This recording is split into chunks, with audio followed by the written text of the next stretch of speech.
ሰብ ካብ ዝፍጠር ጀሚሩ ክሳብ ሎሚ ኣብ ዘለው ኣሽሓት ዓመታት ሕግታት እግዚአብሔር ብዘይ ምእዛዝን ብዘይ ምትግባርን ንፈጣሪው ካብ ምሕዛን ኣይቋረፀን። እንተኾነ ግን እግዚአብሔር ፍጥረትና ይፈልጥ እሞ ብኽፉእ ግብርና ተጣዒስናን ተናሲሕናን ተመሊስና ኣብ ቅድሚኡ ስለ በደልና እንትነእዊ ንምሕረት ኣይድንጉን። ኣብ መጽሓፍ ቅዱስ ብፍላይ ኣብ ታሪኽ እስራኤላውያን ተደጋጋሚ ንእግዚአብሔር በዲሎም ካብቲ ዝኣዘዞም ወፂኦም ብዙሕ እከይ እንትገብሩን ብዝገበርዎ ክፉእ ድማ ኣብ ልዕሊኦም ብዙሕ ስቃይን መከራን እንትወርዶምን ካብዚ ክፉእ ስርሖምን ሓጢኣቶምን እንትምለሱ ድማ እግዚአብሔር ተደጋጋሚ ይቕረ ክብለሎምን ዘይውዳእ ምሕረቱ ኣብ ልዕሊኦም ከፍስስን ኢና ንርኢ። ኣብ ታሪኽ ወዲ ሰብ ዳርጋ ሓድሽ ዝበሃል ሓጢኣት ወይ ድማ ሓድሽ ዝበሃል መከራ የለን። ኣብዚ ሕዚ ዝግበር ቀደም ዝተገበረ እዩ። እግዚአብሔር እውን ንሱ ባዕሉ እዩ፣ ምሕረቱ እውን ኣይውዳእን። እነሆ ካብ ቀደም ጀሚሩ ባዕልትና ኣቢስና ባዕልትና ድማ ኣብ ልዕለና ክፉእ ነገር እንትነምፅእ እሞ ድማ ተጣዒስና እንትንምለስ ሕዚ እውን እንዳመሓረና ይርከብ። ከምዚ ዓይነት ስብሕ ዝበለ ታሪክ ኣብ መጽሓፍ ቅዱስ ብፍላይ ኣብ ብሉይ ኪዳን ኣብ ብዙሕ ክፋላትን ምዕራፋትን እቲ መጽሓፍ ሰፊሩ ይርከብ። ዝኸበርኩምን ዝኸበርክንን ተኸታተልቲ ዘወንጌል ሚድያ ሕድሕድኩም ስለ እትገብሩልና ዘለኹም ምትሕብባር ብስም እግዚአብሔር ምስጋናና ዝለዓለ እዩ። ሳለናትኩም ሓገዝ እንሆ ተኸታተልትና እውን እናወሰኹ ይኸዱለው። ሰብስክራይብ ንኽትገብሩ ምንም ዓይነት ክፍሊት የብሉን። ናይ ሓንቲ ደቂቕ ግዜ ሂብኩም ሰብስክራይብ እንተገይርኩምልና ንዓና ሞራል ክኾነና እዩ። በዚ ድማ ብዙሓት ሰናይን ባህ ዘብሉን ስራሕቲ ሒዝናልኩም ክንመጽእ ይገብረና እዩ እሞ ሕዚ ሰብስክራይብ ንኽትገብሩልና ብስም እግዚአብሔር ንሓተኩም ክብረት ይሃበልና። ቅድሚ ልደት ኢየሱስ 700 ዓመት ኣብ ይሁዳ ንጉስ ሕዝቅያስ ኣብ እስራኤል ድማ ሆሴዕ ወዲ ኤላ ነጊሶምሉ ኣብ ዝነበሩ ግዜ ምስቲ ዘለናሉ ኩነታት ዝመሳሰል ኣብ ኣይሁዳውያን ዝተፈጸመ ብኽፉእ ስርሖም ኣዝዩ ከቢድ ፈተና በጽሕዎም ንሶምን ንጉሶምን ተማህሊሎም ግና ምሕረት እንትግበረሎም ዝገልጽ ታሪኽ ሎሚ ክነቕርበልኩም ኢና። እግዚአብሔር ኣምላኽና ካብ ኩሉ በደላትና ክንምለስን ንዕኡ ክንእዘዝን መንፈሱ የፍሰልና ይመልሰና። ክሳብ መወዳእታ ክትከታተልዎ ድማ ብስም እግዚአብሔር ንዕድመኩም። ኣብ ካልኣይ መጽሓፍ ነገሥት ምዕራፍ 18 ስለዚ ታሪኽ ከምዚ ብምባል ይጅምር። ከምዚ ድማ ኾነ ሆሴዕ ወዲ ኤላ ኣብ እስራኤል ምስ ነገሰ ኣብ መበል 30 ዓመቱ ሕዝቅያስ ወዲ ኣካዝ ኣብ ይሁዳ ነገሰ። ንሱ ክነግስ እንተሎ ወዲ 25 ዓመት ጎበዝ ነበረ። ኣብ ኢየሩሳሌም ኮይኑ ከዓ 29 ዓመት ገዝአ። እነኡ ኣቡ ትበሃል ጓል ዘካርያስ ነበረት። ሕዝቅያስ ከምቲ ኩሉ ኣቡኡ ዳዊት ዝገበሮ ኣብ ቅድሚ እግዚአብሔር ቁኑዕ ስራሕ ሰርሐ። ነቲ ንጣዖት ዝሰግድሉ በረኽቲ መስገድታት ኣወገዶም። ነቲ ኣእማን ሰባበሮም። ነቲ ሓወልትታት ኣስታሮት እውን ኣዕነዎም። ነቲ ሙሴ ዝገበሮ ናይ ነሓስ ተመን ድማ ደቂ እስራኤል ክሳዕ ዘመኑቲ ይዓጥንሉ ስለ ዝነበሩ ሰባበሮም። ስሙ እውን ነሕሽታን ኢሉ ጸውዖም። ሕዝቅያስ ብእግዚአብሔር ኣምላኽ እስራኤል ተኣመነ። ይሁዳ ከዓ ቅድሚኡ ኾነ ድሕሪኡ ከምኡ ዝበለ ንጉሥ ረኺባ ኣይትፈልጥን። ንሱ ምስ እግዚአብሔር ተጣበቐ፣ ንዕኡ ካብ ምኽታል እውን ኣይረሓቐን። ነቲ እግዚአብሔር ንሙሴ ዝኣዘዞ ትእዛዛቱ ሓለወ። ስለዚ እግዚአብሔር ምስኡ ነበረ፣ ዝኸዶ መንገዲ እውን ይቐንዖ ነበረ። ኣብ ልዕሊ ንጉሥ ኣሶር ዓመፀ፣ ግብሩ እውን ኣይገበረሉን። ንፍልስጤማውያን ድማ ካብ ግንቢ ሓሻኽር ጀሚሩ ክሳዕ እታ ዕርድቲ ከተማ ክሳዕ ጋዛን ወሰናታን ሰዓሮም። ንጉሥ ሕዝቅያስ ኣብ ይሁዳ ምስ ነገሰ ኣብ 40 ዓመቱ ሆሴዕ ወዲ ኤላ ድማ ኣብ እስራኤል ምስ ነገሰ ኣብ 70 ዓመቱ ስልምናሶር ንጉሥ ኣሶር ንኸተማ ሰማርያ ኸበባ። ኣብ መወዳእታ እታ 30 ዓመት ከዓ ሰማርያ ተታሕዘት። እዚ ዝኾነ ሕዝቅያስ ካብ ዝነግስ ኣብ 6 ዓመቱ፣ ሆሴዕ ካብ ዝነግስ ከዓ ኣብ 9 ዓመቱ እዩ። እቲ ንጉሥ ኣሶር ድማ ንእስራኤላውያን ማሪኹ ናብ ኣሶር ወሰዶም። ኣብ ኣላሄ ኣብ ኣቦር ኣብ ጥቓርባ ጎዛን ኣብ ከተማታት ሜዶናውያን እውን ኣቐመጦም። እዙይ ከዓ ንቓል እግዚኣብሔር ኣምላኾም ስለ ዘይሰምዑዎን ንኺዳኑ ብምፍራሶምን ነቲ ሙሴ ባርያ እግዚኣብሔር ዝኣዘዞ ኩሉ ስለ ዘይሰምዑዎን ዘይገበርዎን እዩ። ሕዝቅያስ ኣብ ይሁዳ ምስ ነገሰ ኣብ መበል 14 ዓመቱ ሰናክሬም ንጉስ ኣሶር ንኹለንተን ዕሩዳት ከተማታት ይሁዳ ወሪሩ ሓዘን። ሽዑ ሰናክሬም ንጉስ ኣሶር ኣብ ለኪሽ እንተሎ ሕዝቅያስ ንጉስ ይሁዳ በዲለ እየ ግና ዘሰከምካኒ ክስከም እዮ እሞ ካብ ምድረይ ተመለስ ኢሉ ልኡኻት ሰደደ። ሰናክሬም ከዓ ንሕዝቅያስ ንጉስ ይሁዳ 10,000 ኪሎ ግራም ብሩርን 1,000 ኪሎ ግራም ወርቅን ክፈል በሎም።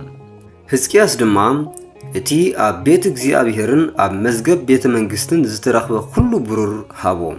ከምኡ እውን ሕዝቅያስ ንጉስ ይሁዳ ነቲ መዓፁ መቕደስ እግዚኣብሔርን ለዳውቱን ለቢጥዎ ዝነበረ ወርቂ ባዕሉ ቀንጢጡ ንንጉስ ኣሶር ሃቦ።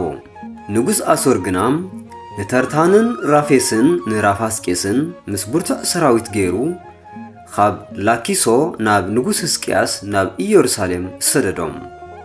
ደይቦም ድማ ናብ ኢየሩሳሌም መፁ። ኣብ ጥቓቲ ኣብ መንገዲ ግራት ሓፃቢ ዘሎ ላዕለዋይ መስኖ ቆሙ። ንንጉስ ሕዝቅያስ ፀውዕልና ድማ በሉ። ሽዑ ኤልያቂም ወዲ ኬልቅያስ ኣዛዚ ቤትን ሰብና ጸሓፍን ዮአህ ወዲ ኣሳፍ ጸሓፊ ታሪኽን ናብኣቶም መፁ። ራፋስቂስ እውን በሎም ንንጉስ ሕዝቅያስ ከምዚ በልዎም፣ እቲ ዓብዪ ንጉስ ኣሶር ከምዚ ይብል ኣሎ፣ እዚ ተኣሚንካዮ ዘለኻ እሙንቶዚ እንታይ እዩ? ንስኻ ንውግእ ክእለትን ሓይልን ኣለኒ ትብል ኣለኻ፣ ግና ቃል ከንፈር ጥራሕ እዩ። እቲ ዝኸዳዓኻ ንድኣ ብመን ተኣሚንካ ኢኻ? እነሆ ሕዚ ብግብፂ በቲ ጭፍሉቕ በትሪ ሻምበቆ ኢኻ ተኣሚንካ ዘለኻ። ንሱ ንዝተመርኮሶ ሰብ ናብ ኢዱ ኣንኪሉ እዩ ዝኣቱ። የንኩሎን የቑስሎን እውን ፈርዖን ንጉስ ግብፂ ከዓ ንዝተኣማመንዎ ኩሎም ከምኡ እዩ። ብእግዚኣብሔር ኣምላኽና ተኣሚንና ኣለና እንተበልኩምኒ ድማ ንስኻ ሕዝቅያስ ንህዝቢ ይሁዳን ንኢየሩሳሌምን ኣብ ቅድሚ እዚ መሰዊእ እዙይ ኣብ ኢየሩሳሌም ስገዱ ኢልካ ኣብ ኮረብታ ዝነበሩ መሰውእታቱ ዘፍረስካሉ ንስኻ ዶ ይኮንካን? ሕዚ ድማ ምስ ጎይታይ ንጉስ ኣሶር ተወራረድ። ንስኻ ዝቕመጥዎም ክተምፅእ እንተኽኢልካስ 2,000 ኣፍራስ ክህበካ እየ። ብናይ ግብፂ ሰረገላታትን ፈረሰኛታትን እንተተኣመንካ ካብዞም ኣናእሽቱ ሓሻኽር ጎይታይ ንሓደ ሓለቓ ክትምልስ ኣይትኽእልን ኢኻ። ብዘይፍቓድ እግዚኣብሔር ዶ ነዛ ሃገር እዚኣ ከጥፋኣ ዝመጻኹ ይመስለካ?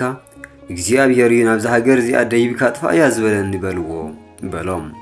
ሽዑ ኤልያቂም ወዲ ኬልቅያን ሳምናስን ዮአሳን ነቲ መራሒ ንራፋስቂስ ንሕና ንሰምዖ ኢና እሞ በይዛኻ ንሓሻኽርካ ብቋንቋ ሶርያ ተዛረበና፣ ግና እዚ ኣብ መካባብያ ዘሎ ህዝቢ እናሰምዐ ብቋንቋ አይሁድ ኣይትዛረበና በልዎ።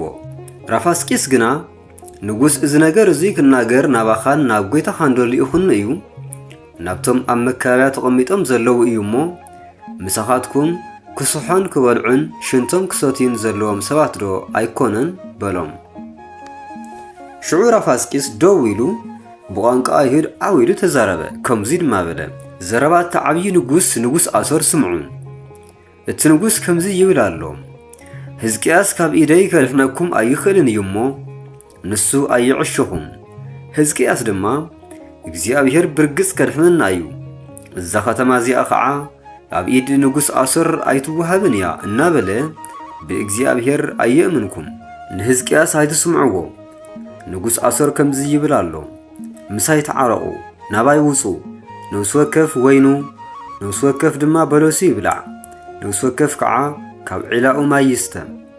ብእንቲ ክትነብሩ እምበር ከይትሞቱስ መጽያ ሃገርኩም ናብ እትመስል ሃገር፣ ናብ ሃገር እኽልን እንጀራን፣ ናብ ሃገር ኣታኽልቲ ወይንን ኩልዒ ወይንን፣ ናብ ሃገር ዘይትን መዓርን ክሳዕ ዝወስደኩም እግዚኣብሔር ከድሕነና እዩ እናበለ ሕዝቅያስ ክጥብረኩም እንተሎ ኣይትስምዕዎ።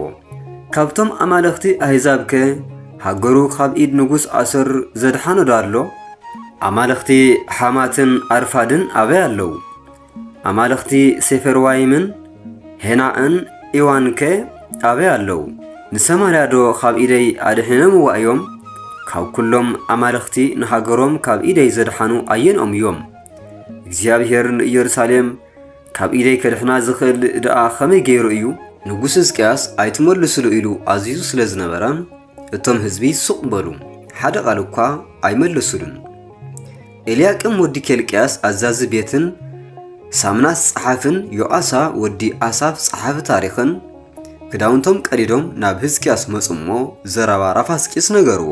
ንጉስ ሕዝቅያስ እዙይ ምስ ሰምዐ ክዳኑ ቀዲዱ ወጭ ተኸዲኑ ናብ ቤት እግዚአብሔር ኣተወ። ንኤልያቂም ኣዛዚ ቤቱን ሳምናስ ትጸሓፍን ነቶም ዓበይቲ ኻናትን ወጭ ተኸዲኖም ናብ ነቢይ ኢሳይያስ ወዲ ኣሞጽ ለኣኾም። ንሳቶም ድማ ንኢሳይያስ ንጉስ ሕዝቅያስ ከምዚ ይብል ኣሎ፣ እዛ መዓልቲ እዚኣ መዓልቲ ጭንቅን መከራን ውርደትን እያ። ህፃናት ዝውለድሉ ግዜ በጽሑ ንምውላድ ግና ሓይሊ የለን። ንጉስ ኣሶር ንራፋስቂስ ልኢኹ እትኹሉ ንህያው እግዚአብሔር ዝጸረፎ ጸርፊ ኣምላኽካ እግዚአብሔር ሰሚዑ ኣምላኽካ እግዚአብሔር እውን ስለቲ ዝሰምዖ ቃል እንተገሰጾ ምእንቲ ዝተረፍ ጸሎት ግበር በልዎ። እቶም ልኡኻት ንጉስ ሕዝቅያስ ናብ ኢሳይያስ መጹ። ኢሳይያስ ድማ ንጎይታኹም እግዚአብሔር ከምዚ ይብል ኣሎ ኢልኩም ንገርዎ፣ በቲ ሓሻኽር ንጉስ ኣሰር ክጸርፉኒ ዝሰማዕኻዮም ነገር ኣይትፍራሕ። እንሆ ኣብ ልዕሊኡ መንፈስ ክሰድድ እየ፣ ወረውን ክሰምዕ እዩ፣ ናብ ሃገሩ ድማ ክምለስ እዩ፣ ኣብ ሃገሩ እውን ብሰይፊ ከም ዝወድቕ ክገብሮ እየ በልዎ በሎም። ራፋስቂስ ንጉስ ኣሶር ካብ ለኪስ ከም ዝረሓቐ ምስ ሰምዐ ተመለሰ። ኣብ ሊብና ክዋጋእ እንተሎ ድማ ረኸቦ። ሰናክሬም ግና ቲርሓቅ ንጉስ ኢትዮጵያ ክወግኣካ ወፂኡ ኣሎ ዝብል ወረ ምስ ሰምዐ መሊሱ ናብ ሕዝቅያስ ከምዚ እናበለ ልኡኻት ሰደደ። ንሕዝቅያስ ንጉስ ይሁዳ ከምዚ በልዎ፣ እዚ ንስኻ እተኣምኖ ዘለኻ ኣምላኽካ ኢየሩሳሌም ካብ ኢድ ንጉስ ኣሰር ኣይትወሃብን እያ ኢሉ ኣይዕሹኻ። ነገሥታት ኣሰር ንኹለን ሃገራት እንታይ ከም ዝገብርወንን ከመይ ገይሮም ከም ዘጥፍእወንን እንሆ ሰሚዕኻዮ ኣለኻ። ንስኻ ኸ እትድሕንዶ ይመስለካ? ኣቦታተይ ንህዝቢ ጎዛንን ካራንን ራፊስን ነቶም ኣብ ታላሳር ዝነበሩ ደቂ ዔድንን ኣጥፍእዎም። እቶም ኣማለኽቲ ዶ ንኣሕዛብ ኣድሕነምዎም እዮም? ንጉስ ሓማትን ንጉስ ኣርፋድን ንጉስ ከተማ ሴፈርዋይምን ንጉስ ሄናን ንጉስ ዒዋንከ ኣበይ ኣለዉ? ሕዝቅያስ ከዓ ነታ መልእኽቲ ካብ እዲቶም መልእኽተኛታት ተቐቢሉ ኣንበባ። ናብ እግዚአብሔር ከይዱ ድማ ኣብ ቅድሚ እግዚአብሔር ዘርጋሓ። ሕዝቅያስ ድማ ኣብ ቅድሚ እግዚአብሔር ከምዚ ኢሉ ጸለየ፣ ኣታ ኣብ ኪሩቤል እትቕመጥ እግዚአብሔር ኣምላኽ እስራኤል ኣምላኽ ኩለን መንግሥታት ምድሪ ንስኻ በይንኻ ኢኻ። ንሰማይን ንምድርን ንስኻ ፈጠርካዮ። ኦ እግዚአብሔር ኣእዛንካ ኣዘንቢልካ ስማዕ። ኦ እግዚአብሔር ኣዒንጥኻ ቋሕ ኣቢልካ ድማ ርአ። ነተንኣኻ ንህያው ኣምላኽ ክጸርፍ ኢሉ ዝለኣኾ ቃል ሰናክሬም ከዓ ስማዕ። ኦ እግዚአብሔር ነገሥታት ኣሶር ነዞም ህዝብታት እዚኣቶም ንሃገሮምን ከም ዘባድሙ ሓቂ እዩ። ንኣማልኽቶም እውን ናብ ሓዊ ደርበይዎም። ንሳቶም ካብ ዕንፀይትን ካብ እምንን ብኢድ ሰብ ዝተሰርሑ እዮም እምበር ኣማልኽቲ ኣይኮኑን። ስለዚ ድማ ኣጥፍእዎም። እዚ ከዓ ኦ እግዚአብሔር ኣምላኽና ንልምነካ ኣለና። ኩለን መንግሥታት ምድሪ ንስኻ እግዚአብሔር በይንኻ ኣምላኽ ከም ዝኾንካ ምእንቲ ክፈልጣ ካብ ኢድ ሰናክሬም ኣድሕነና። ሽዑ ኢሳይያስ ወዲ ኣሞጽ ናብ ሕዝቅያስ ከምዚ ኢሉ ለኣኸ፣ እግዚአብሔር ኣምላኽ እስራኤል ነቲ ብዛዕባ ሰናክሬም ንጉስ ኣሰር ዝለመንካኒ ሰሚዐየ ኣለኹ ይብል ኣሎ። እቲ እግዚአብሔር ብዛዕባኡ ዝተዛረቦ ቃል ከዓ እዚ እዩ፣ እታ ድንግል ጓል ጽዮን ንዓቐትካን ኣባጭወትልካን፣ እታ ጓል ኢየሩሳሌም ድማ ኣባኻ ርእሳ ነቕነቐትልካ። ዝጸረፍካዮን ዘላገጽካሉን ንመን ኢኻ? ድምፅኻ ዓወቢልካ ኣዒንትኻ ንላዕሊ ቋሕ ዘበልካሉ ናብ መን ኢኻ? ናብቲ ኣምላኽ ናይ እስራኤል ቅዱስ ኢኻ። ብልኡኻትካ ጌርካ ከምዚ ኢልካ ንእግዚአብሔር ጸረፍካ። ኣነ ብብዝሒ ሰረገላይ ናብ ርእሲ እምባታት ናብ ጫፍ ሊባኖስ ደየብኩ። ነቲ ነዋሕቲ ዝግባታትን ነቲ ሕሩይ ጽሕድታትን ከዓ ቆረጽኩ። ናብቲ ዝረሓቐ ማሕደሪኡ ናብቲ ዱር ቀርሜሎስ ከኣቱ እየ። ኳዓትኩ ጋሻ ማይ እውን ሰተኹ። ነቲ ዝተገደበ ማይ እውን ብከብዲ እግረይ ኣንቀጽክዎ ድማ በልካ። ነዙይ ካብ ጥንቲ ኣነ ከም ዝገበርክዎ ካብ ቀደም ዘመን ኣነ ከም ዝፈጠርክዎ ዶ ኣይሰማዕኻን ኢኻ? ሕዚ ድማ ንዕሩዳት ከተማታት ኩምራ ዑናታት ጌርካ ክተባድመን ገበርኩኻ። ስለዚ እቶም ዝነበርዎን ሰባት ሓይሉ ሰኣኑ ተሸበሩን ሓፈሩን ከም ሳዕሪ በረኻን ከም ልምሉም በቕሉን ከም እቲ እንተይሸወተ ሕሞዳ ዝወቕዑ እኽልን ኮኑ። ኣነ ግና ምቕማጥካን ምውፃእኻን ምእታውካን ኣባይ ዝተቖጣዕኻዮ ምቑጣዕን ፈሊጠ ኣለኹ።